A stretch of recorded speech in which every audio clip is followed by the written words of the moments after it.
Welcome to the new podcast, The Light in My Shadow, sponsored by Jai Bhakti Yoga Foundation. The Light in My Shadow is a personal recovery journey through borderline personality disorder, manic depression, complex trauma, bipolar disorder, and suicide ideation.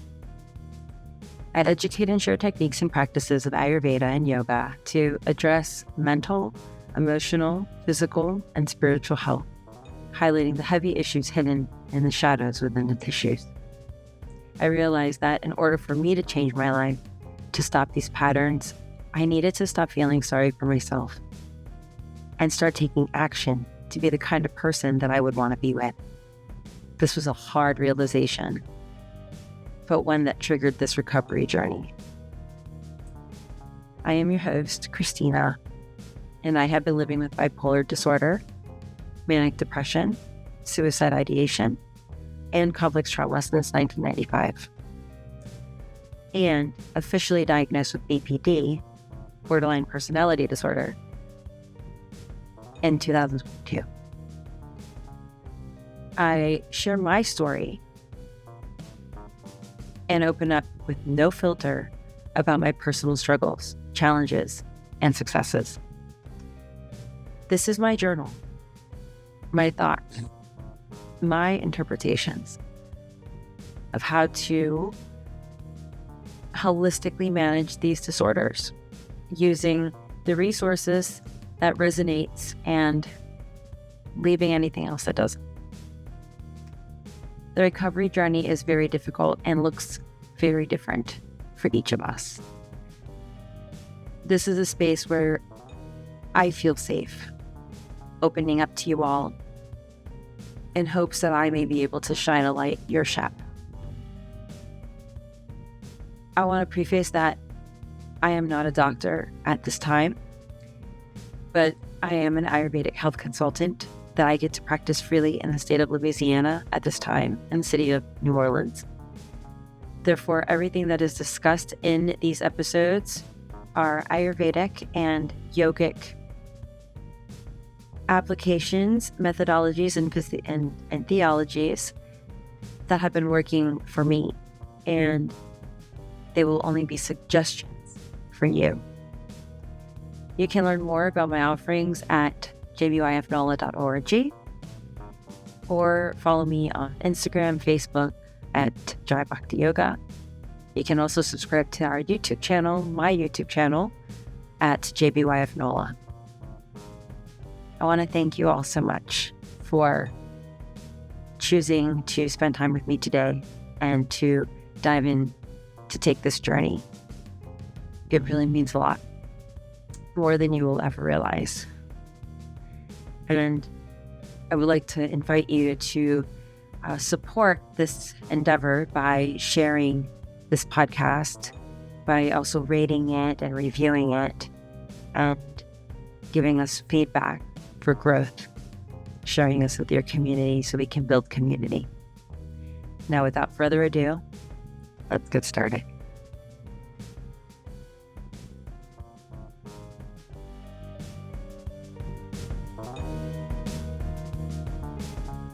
Hey guys, welcome back, and we're going to dive right in.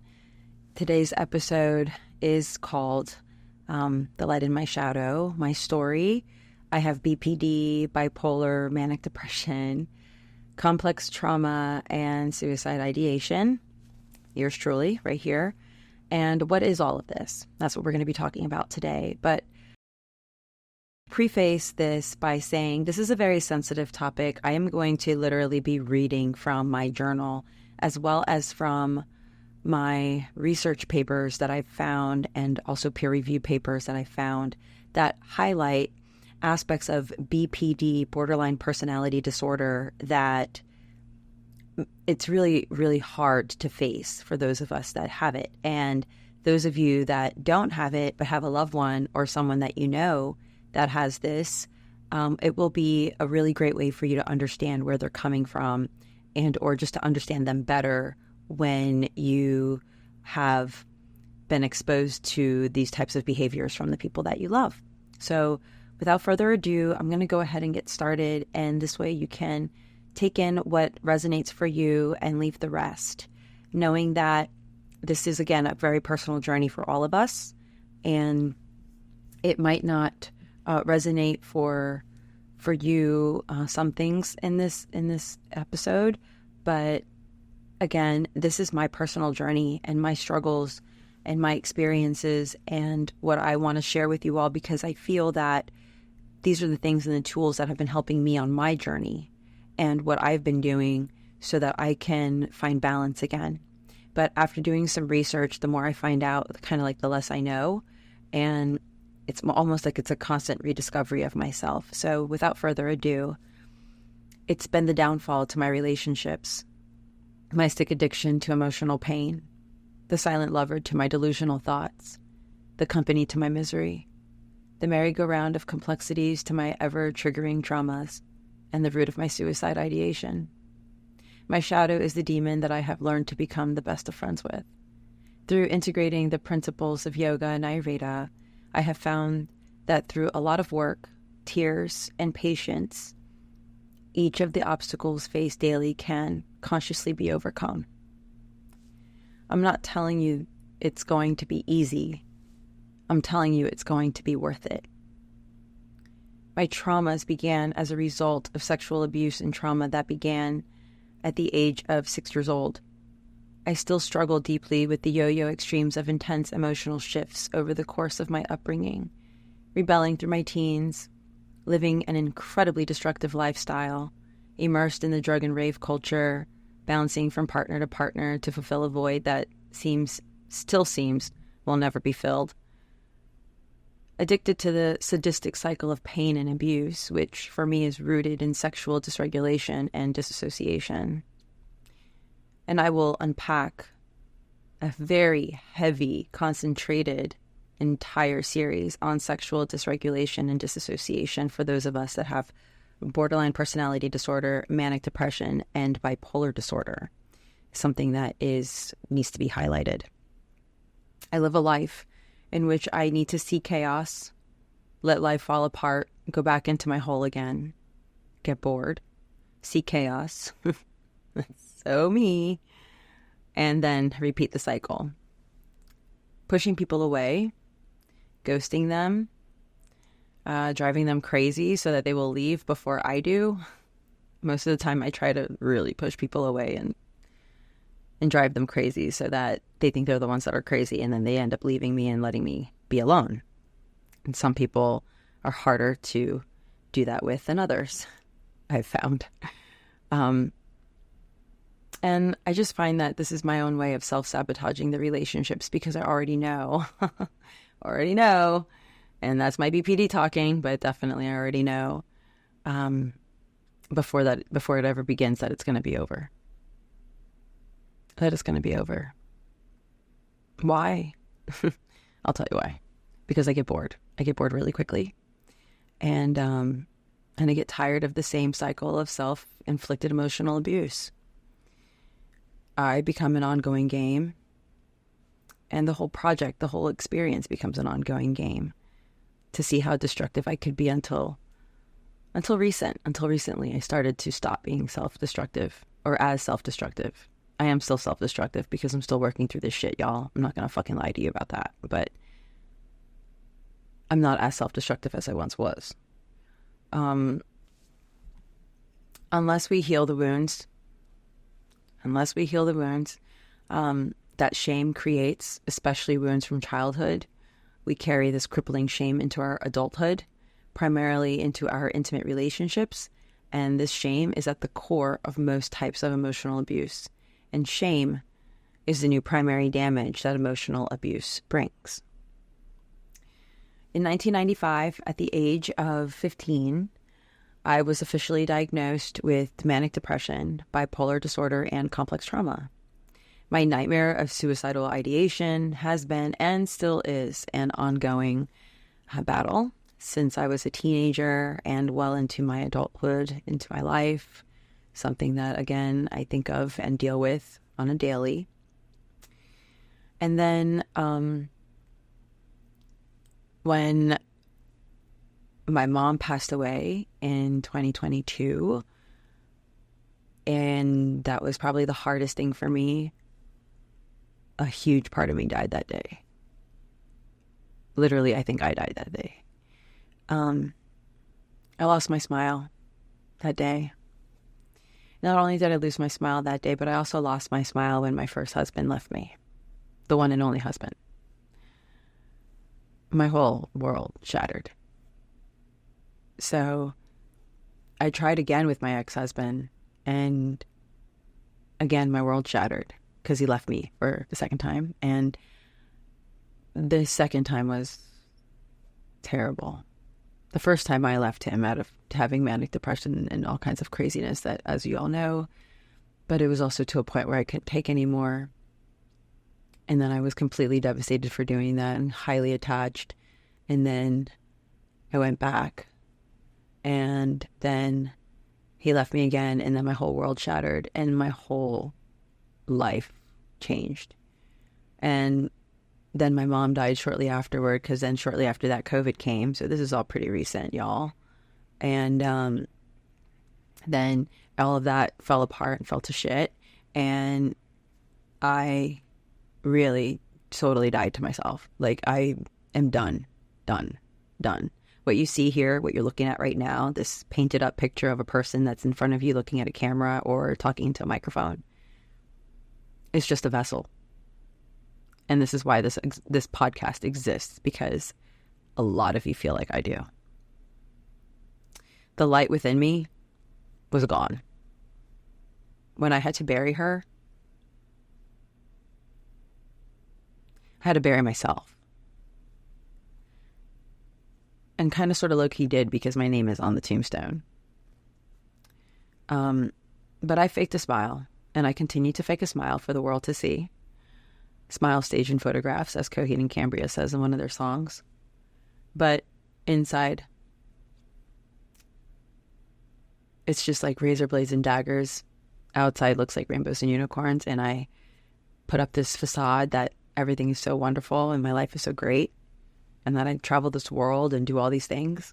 And, social media is a really great disguise. It's the greatest mask ever. So I was officially diagnosed with BPD in 2022. So I'm going to jump right in on that and unpack what BPD is, which is probably what you guys want to really hear at this point, as we're 10 minutes into this conversation. So yeah, let's talk about BPD, and we'll save bipolar and manic depression, complex trauma, and suicide ideation for an upcoming episode, which will be immediately after these episodes. I want to preface and let you guys know that I'm going to dive in to Ayurveda and yoga and how it all has been helping me through this journey, but I'm going to do it very specifically. I want you to have a backstory and an understanding of what these diseases are from a scientific channel before I invite and introduce the holistic channel. And these are going to be designed as chapters. So chapter 1 is understanding what all of these complexities and traumas and behaviors and mental illnesses are.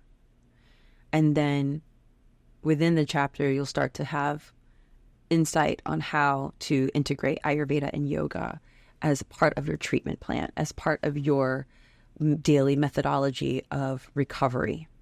And again, it's going to be 1% at a time. We ain't going to be doing this shit like all in one fucking thing. Like, no. Because then what happens with all of us, we get overwhelmed and then we don't want to do shit. So we're going to do one thing at a time, and we're going to take it easy. We're going to take it as it comes, and we're going to meditate.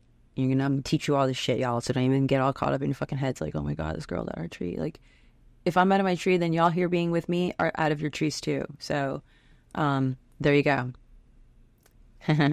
If you saw my face right now, I gave you that like smirk. So let's talk about BPD. BPD is, according to the Diagnostic Statistical Manual, which you will hear me talk about a lot. I will be using the DSM manual, the 5th edition, because it's the most current, and it's the one that has mentioned and brought up to speed about BPD. So we'll be using that, as well as some reiterated research that you'll be finding throughout some papers that I have here. So I'm going to share with you that, and going to give you a snapshot of what life is like with BPD. I'm going to give you guys a background for those of you that are listening in and want to understand this from your perspective for your loved ones, that those of you that don't have what we have. And those of you that have what we have, welcome. Let's go down the rabbit hole together. So BPD, my friends, is called borderline personality disorder. And I'm first going to read to you some snapshots from what researchers have quoted this to be. Okay. The disorder is characterized by severe functional impairments, a high risk of suicide, a negative effect. This is according to Ring. I will butcher the names. I'm so sorry, guys. The causes are not yet clear. Ring and his colleagues have written that the causes are not yet clear, but genetic factors are adverse, and adverse life events seem to interact to lead to the disorder. Adverse life events, absolutely 100%. Neurobiological research suggests that abnormalities in the frontolimbic networks are associated with many of the symptoms. And what they're saying there, it's neurobiological, which means it's neurological, which means it has to do with your nerves and your brain. And that the research is suggesting abnormalities are found in the frontal limbic system. So that would be the frontal portion of your brain. Originally, the term borderline was used to describe a condition that was thought to border, quote unquote, between neurotic and psychotic disorders. And I will have an episode fully on psychotic behaviors. BPD typically onsets during adolescence, and this is after the age of 12 years old. BPD is often preceded by or co-develops with symptoms of internalizing disorders, depression and anxiety, externalizing disorders, which would be conduct problems, hyperactivity, and substance abuse. And let's just face it, a combination of all of that shit, y'all. Welcome to our cocktail of creativity is a nice way of putting BPD. And that's from Bauhaus. BPD is often associated with various poor outcomes. Guys, this is going to hit hard and it's going to suck when you hear it, but it's so fucking true. BPD is associated with various poor outcomes, including low occupational and educational attainment. For me, that's not true because I excel in everything I do when it comes to school, which is probably why I'm more on the manic side of the borderline personality disorder, especially because I can't get anything less than 100% or I freak out. Including lack of long-term relationships, very true. Increased partner conflict, all the time. Sexual risk-taking, right here. Low levels of social support, again, check. Let's just check all these fucking boxes, guys. Low life satisfaction, and increased service use. Increased service use. Psychotherapy is the main treatment for BPD. Drug treatment is only indicated for comorbid conditions that require medication, or during crisis if psychosocial interventions are insufficient. Guys, they try to put me on shit all the time. Lithium. I don't want to laugh at it because, why do you laugh at this? Most of us are probably taking some kind of shit. If we're not taking some kind of drug, we're taking some other kind of drug. But if you're not taking something, you're probably smoking pot. Probably 90% of you are. Look at me in the face and tell me you're not. I'm looking right at you in the camera. And those of you that aren't are probably taking Lexapro, Prozac, probably taking, Seroquel, something like that. Probably taking a combination of shit. In Ayurveda, you're probably taking stress-free emotions. You're probably taking some ashwagandha. You're probably taking some valerian root, skullcap root. So, we're taking something, right? We're all taking something. We're all doing something So we're doing a combination of those. Psychotherapy is the main treatment. So I know that dialectical behavioral therapy, DBT, which we will talk about in a coming episode, some of the treatments for it. Right now we're talking about what borderline personality disorder is, has been used for us. And it's part of the psychotherapy treatment plan. Again, the drug treatment is only indicated for comorbid conditions. And again, a crisis. So what kind of crisis would that be? Well, it could be some sort of sexual trauma crisis. It could be anything, that really triggers us to go down that rabbit hole of bullshit because it sucks and it gets worse and worse and worse. But let me continue here. Is that in 2022, after I learned about everything about myself and started recognizing that this is who I am, this is the reason why my relationships all suck. It's the reason why I can't even hold a relationship if I tried. People tell me they love me or I'm in love with you or whatever, and it's so fucking hard for me to believe that shit. It really is. It really, really is. I'm so jaded by it. And here we go. And we're going to learn a whole reason why. So, in 2002, I dedicated my life to the teachings of yoga and Ayurveda and became obsessed with it. And a lot of you that know me know that I am a walking encyclopedia of yoga because it's my life. It is my life. I can talk to you about chakras, subtle body, nadis, koshas, klushas, all physiology and whatever you need to know about that. The philosophy of yoga, I can talk to you all day about that. I mean, all day long, you guys. And it consumed my very existence. It still does. I practice 3 to 4 times a day. I probably have read every book, and if there's a new book out there, I definitely end up getting it, adding it to my library. I study all of the lineages of yoga, every single one of them, and each new one that comes up, I get a little bit of a tinker in it. I've practiced with some of the best teachers all over the world, and by 2022, I've pretty much mastered the art of yoga in the aspect of its educational, academic standpoint. But when it comes to the art and the essence of yoga in and of itself, you will always, and I will always be a student of yoga, and I will never, ever be a master of yoga, ever.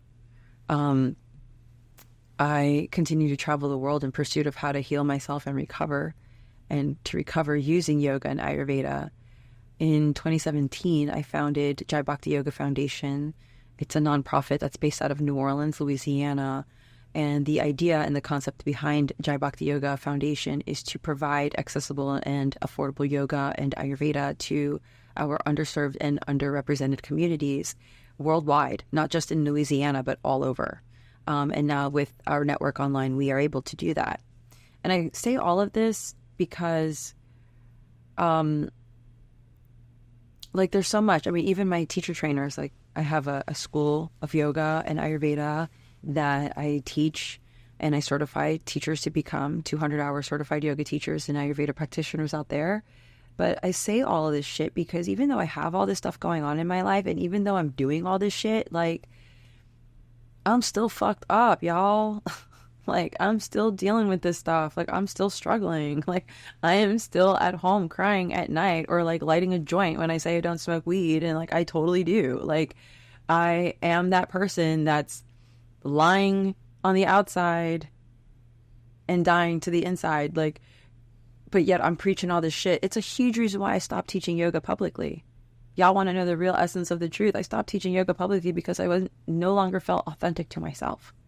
I no longer felt true. I no longer felt I believed in the shit I was saying to you guys. Because I wasn't believing it. I wasn't buying the bullshit. I wasn't buying the woo-woo fuckery of oh, my chakra is shifted because my root is imbalanced. No, motherfucker. My chakras are all fucked up because I'm fucked up, and I need to figure out how I need to unfuck myself so that I can get back to being grounded again. And the reason why I'm in that space is because I'm giving myself the opportunity to be surrounded by the environments that are no longer progressive. So that's my tangent, you guys. And that's the reason why I dedicated my life to yoga and Ayurveda, because I wanted to dedicate myself to something that's going to serve a purpose, that's going to help me be authentic and true. And guess what? Yoga absolutely did help me become authentic and true, because the yamas and the niyamas, y'all, the very first of all things, the very first is satya, truth. How can I be a yoga teacher if I'm not truthful? How can I show up to you guys and face you guys and tell you all this shit and not believe it? We won't be connected. We won't be immersed. The reason why I have the community I have and the love and the support of the beautiful yogis that I have in this community is because they're fucking real. Those are some real mothers, and I'm real, and we're real, and they know it, and they see me, and they see me. You know, I don't just use all this shit like, here's my joke, right? I'm a customer also. I don't just sell it, I use it too. So anyway, I want you to know that I'm still dealing with this shit every day, y'all, in all seriousness. And I will go through rainbows and unicorns on the outside and razors and dagger blades on the inside, you know? And even up until recently, shit, this really sucks. You know, I yet another sexual dysregulated relationship that was not going to be progressive, and the guy was an addict or was in recovery. But yeah, he claims he's sober. But, you know, how can you claim you're sober if you're pumped up on steroids all the time? But he would say all the right things, and I did all the wrong things. And then he used it all against me, even though he'll say till this very day that he didn't, and he was just being honest and being truthful. He was just being a dick and whatever. And, you know, filmed us when I wasn't expecting to be filmed, and, you know, using shit against me, and made me feel so fucking gross. I mean, to the point where he literally even sent me a text message that, I mean, told me, you're nothing but an inconsistent fucking booty call.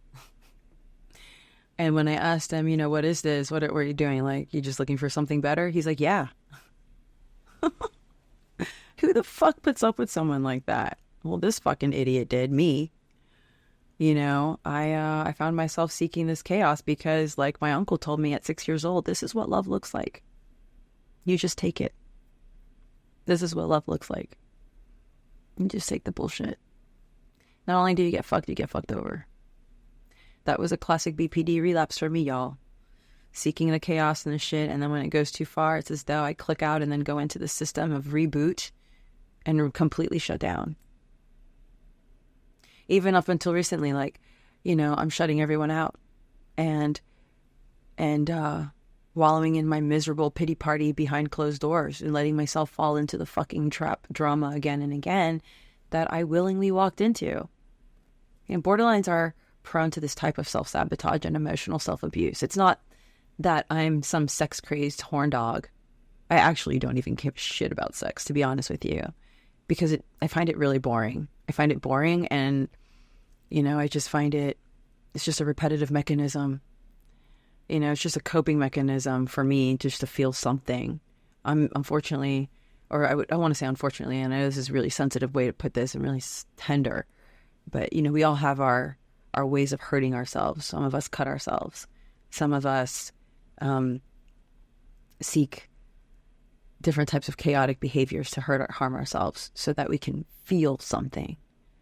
It's almost as though we're like super, super, super emotionally connected, and then within like a drop of a dime, we go into like complete sociopathic mode. We don't feel shit. Or we use people just so like we can feel something. And that's how I felt. Like this guy, this dude, like just like this fuckboy, just using him so I can feel something, so I can repeat my cycle of fuckery, you know? So maybe, you know what? Good for him for hurting me, because he wasn't worth it. You know, I just found myself seeking this chaos because it was continuing my relapsing. It was just like supporting what I didn't want anymore or whatever. And I'm gonna explain to you why I did what I did. And for those of you that that are struggling, I just want to tell you something really quickly before I read this paper, because it's going to hurt a lot. It's going to fucking hurt. I'm only talking right now about borderline personality disorder. I'm not even talking about manic. I'm not even talking about bipolar. Classic BPD relapse. I seek this shit, and when it goes too far, it's as though I've clicked out. And I do. I shut everybody out. I walk away. I go into this little pity party thing like I talked about. I self-sabotage like crazy. And, you know, I use these temporary relief mechanisms just for like a glimmer of love, just for like a hope, just to find some kind of acceptance. Shit, for fuck's sake, even laying in bed with him one night, I even said to him, like, this is all illusion. This is so fake. Like, I know this isn't even real. I know you don't even love me. Like, and then I left. So this is what borderline personality disorder is. And this is according to this awesome research paper that I found on the internet the other day, by blablawriting.net. And it's really amazing. And so I'm just going to read it to you. Not all of it, just the part that is relevant to our conversation today. Borderline personality disorder might sound of somewhat less serious problem, or perhaps a disorder that resists being categorized. However, it's a stereotype. Well, it's not a stereotype, but both are stereotypes having strong roots in the disorder's history. The term borderline was used to describe a condition which I talked to you guys earlier about, that was thought to be a border between neurotic and psychotic disorders. Its unusual and often confusing symptoms, combined with a lack of information at the time, led to an indistinct use of terminology which they didn't understand what it was yet until now. Borderlines generally display a pattern of behavior marked by disruptions in identity, mood, and close personal relationships. First, their basic identity often has serious problems and is especially unstable. Likewise, it is standard to find their relationships are also quite erratic. In addition, the borderline may carry out desperate efforts to avoid real or imagined abandonment. They become verbally abusive, threaten suicide, or have intense outbursts of anger with little provocation. Carson, Butcher, and Maneka. Those are the researchers. Gerd and Berkowitz continue with, and just so you guys know, when I say borderline, that's what we're called. We're called borderlines. We're not called like BPDers or whatever. We're just called borderlines in the medical world. The borderline will often seek a relationship, not necessarily romantic, with someone who they believe cares about them and will be accessible, hence the issue I just had. In addition to focusing on one person at a time, they tend to vacillate between modes of idealization and devaluation of the person, due in part to their unrealistic expectations for them. At any moment, if they believe that they are going to be abandoned, they frequently react with sheer panic. It is then that the prevalent destructive, angry, and manipulative behaviors surface in an effort to avert the anticipated loss of support. That's a huge one for me, guys. That hit me hard. Carson, Butcher, and Maneka continue with, another characteristic of the borderline personality is impulsivity, which is often self-damaging because they are emotionally unstable. Their behavior is often self-destructive and can include acts of self-mutilation, suicidal tendencies, alcohol or drug abuse, binge eating, gambling, overactive sexual behaviors, or reckless driving. And in my case, all of the above. It is suspected that self-mutilating behaviors are associated with relief from anxiety or dysphoria, which we talked about. Research has also proposed that it may be associated with analgesia And if you don't know what that is, it means not experiencing pain despite a theoretically painful stimulus. So something that you would think would cause you pain, but you don't. It gets confused with sociopath, which is why borderlines tend to border between those neurotic and psychotic behaviors, because we can border between overly emotionally stimulated and completely sociopathic. We make the best serial killers. That was a bad joke, but only those of you that are borders get it. Let me continue. More often than not, suicide attempts have a manipulative purpose, though not always, for as many as 9% may indeed complete the suicide attempts. The next aspect of borderline pathology is inappropriate, intense anger or difficulty controlling anger, such that extreme emotional and verbal outbursts with no apparent causation are common. The trademark instability of the borderline customarily reveals itself in this manner, creating an unpredictable and volcanic personality where emotional moderation is rare.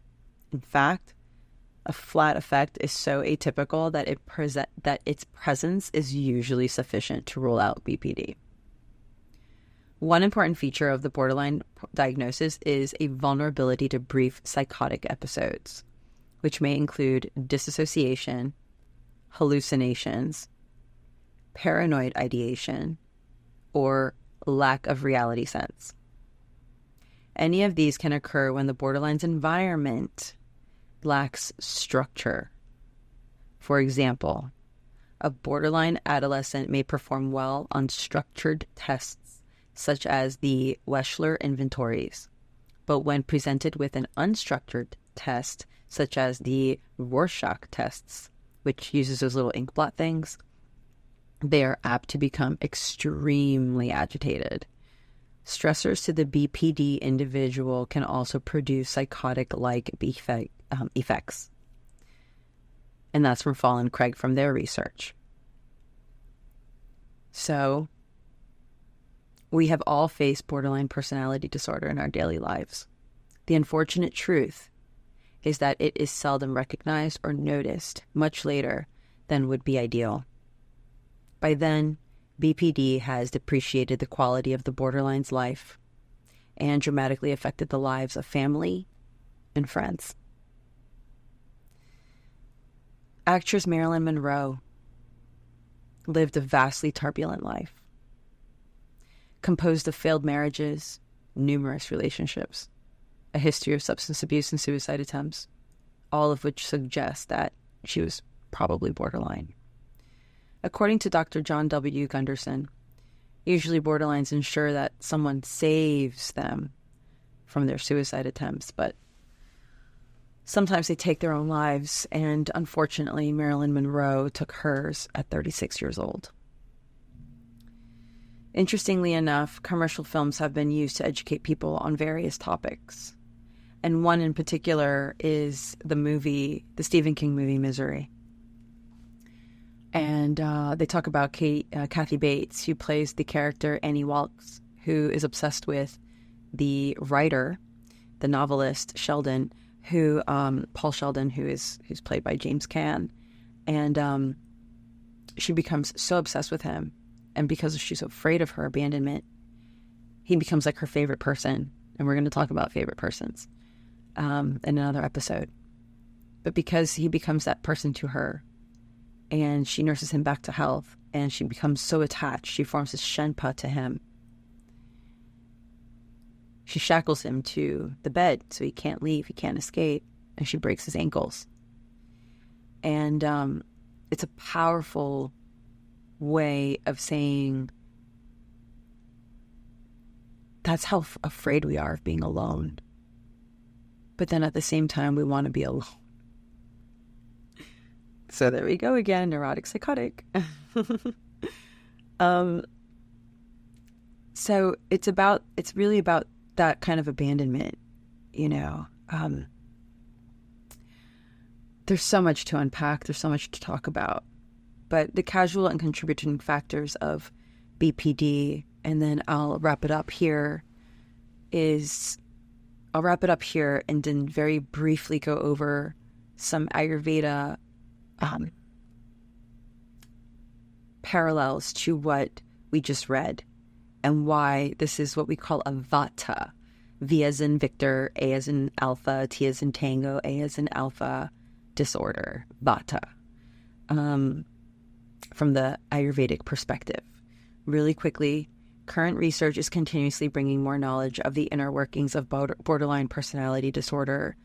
And one psychoanalytic theory called object relations theory is concerned with how an individual internalizes relationships with significant people, particularly parents.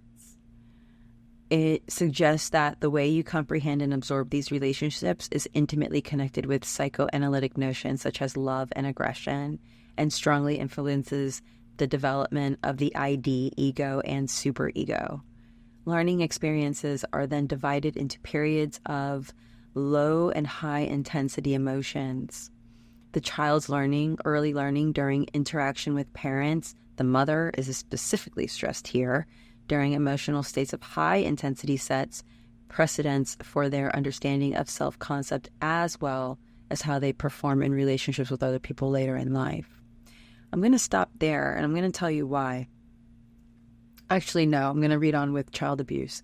Child abuse is also a major contributing factor in the etiology of borderline personality.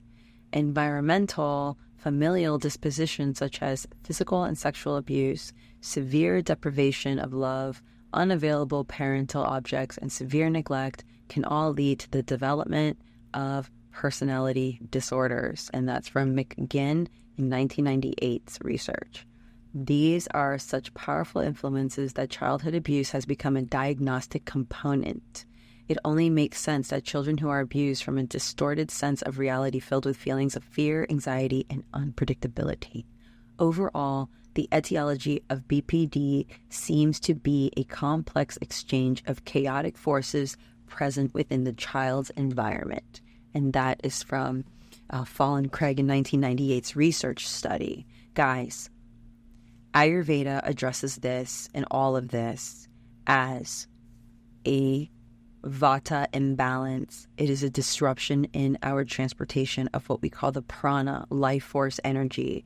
It also has to do what we call pragya aparad, the ignorance of the intellect.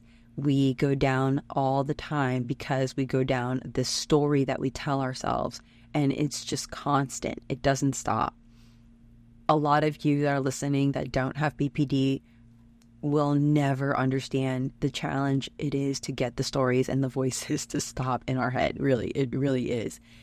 We get called psychotic, we get called crazy, we get called all these fucked up names, and you know what? We silently take it. Some of us don't, but most of us do. And we live with it. But then we also put up walls towards those people and those individuals, and then we go down again creating these destructive fortresses, right? They're destructive fortresses because they're impenetrable, and then it causes a destruction within ourselves because we're only hurting ourselves. It's like holding the hot coal and wanting to throw it at somebody, but you're the only one getting burned.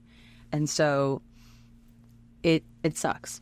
But when we talk about how Ayurveda addresses this from the intellectual standpoint, it really addresses it from the holistic part. And I'm saying holistic with the WHOLE, the wholeness of one's being. So when you are all messed up on the inside, starting from the way that you're thinking, then you're definitely going to have it go permeate throughout the entire physiology. So you're going to feel it in your neck, in your shoulders, in your back, in your stomach. You're going to have digestive issues. You're not going to be able to use the bathroom. You're going to find different ways to exemplify it, or find your ways to discover how you can feel your feelings, and really have a misconstrued notion, which is what we call pragya aparad. So it's always these little ways of confusing our intellectual sense of self.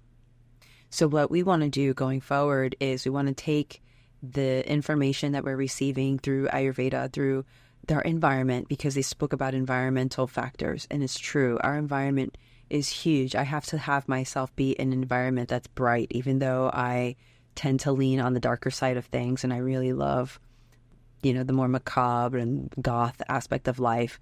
I also love to surround myself with bright and colorful, shiny things. And more of like a Grateful Dead head, but like with a typo negative soul, if that makes any sense.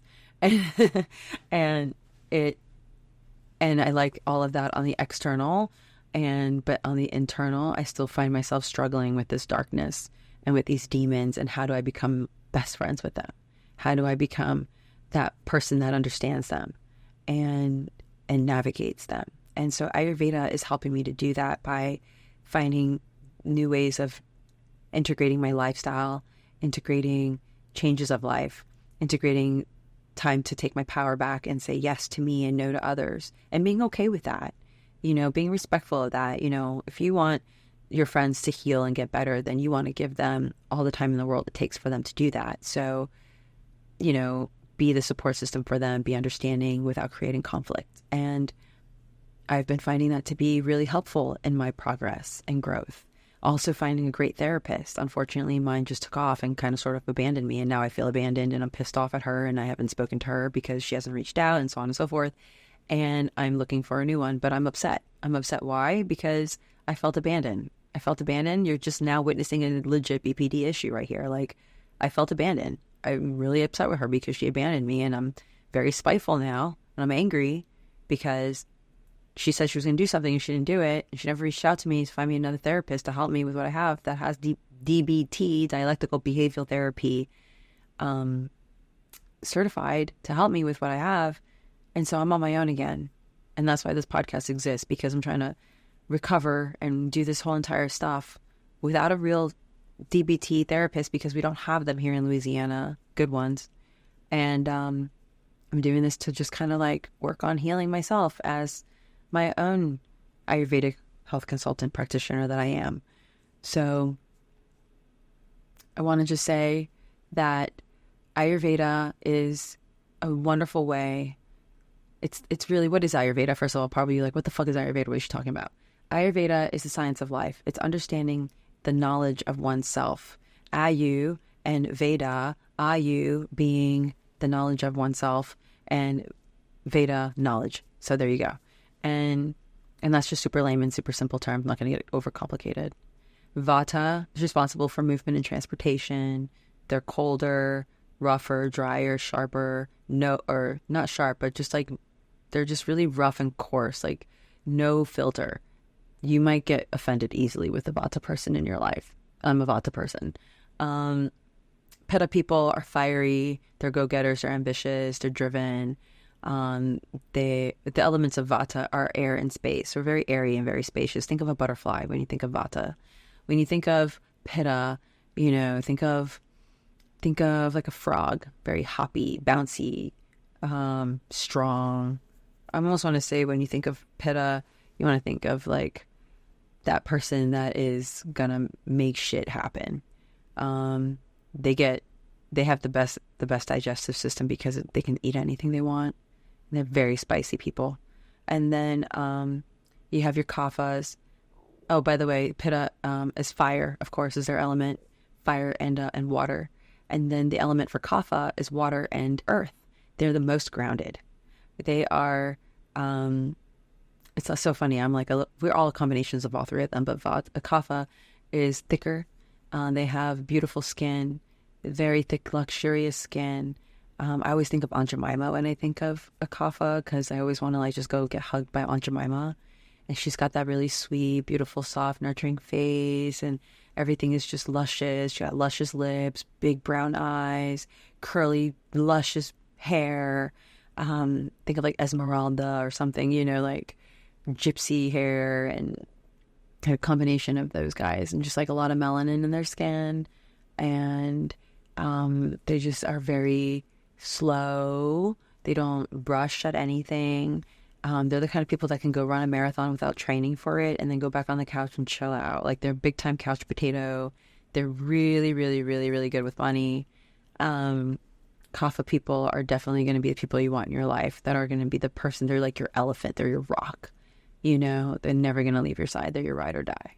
And so we all have a couple of traits of those. Transformation is what Pitta is responsible for, because when you think of the digestion, you think of fire, it transforms.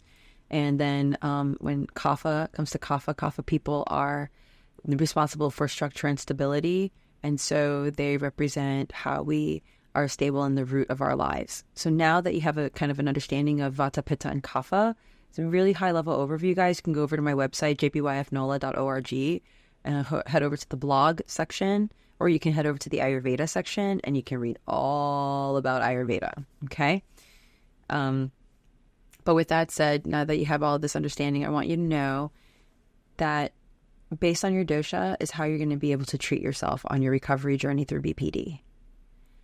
Because BPD is now becoming newly accessible to everybody and newly informative, this is now an opportunity for us to integrate the applications of yoga and Ayurveda into how we treat BPD borderlines, because we are all very individual, very unique, and how we handle one thing is very different than how we handle other things, each of us. So how Susie Q with BPD will handle a heartbreak would be very different. How I will handle a heartbreak will be very different than how he would handle a heartbreak.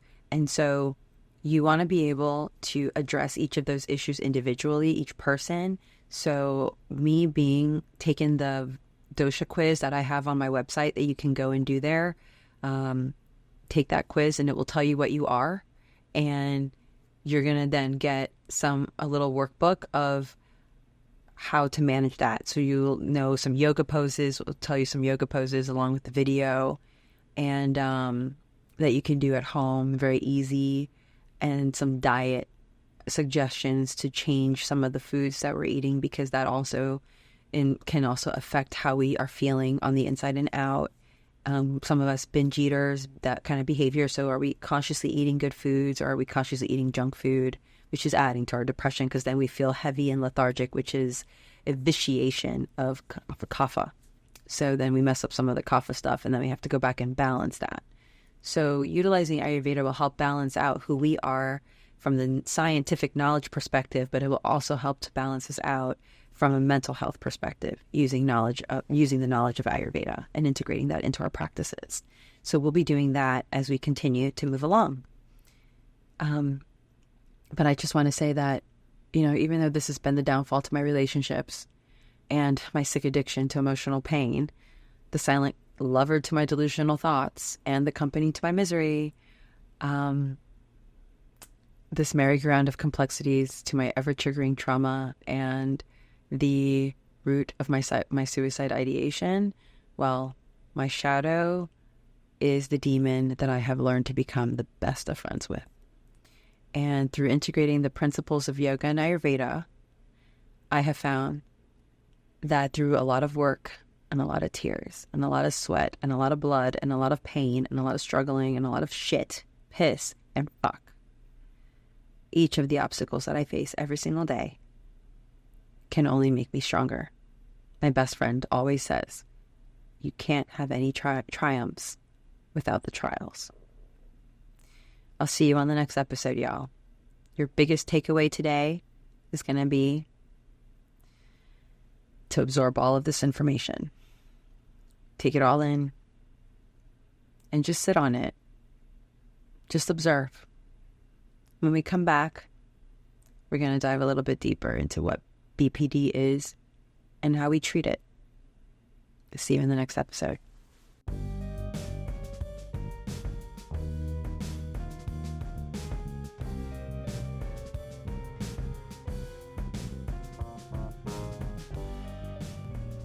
And there you have it. Thank you so much for taking the time out of your day and of all of the different podcasts that you can listen to, that you chose to hang out with me today and go on this journey. So I want to thank you for showing up for yourself as well, for your loved one, if you're listening. It means so much to me that you took the time to do this.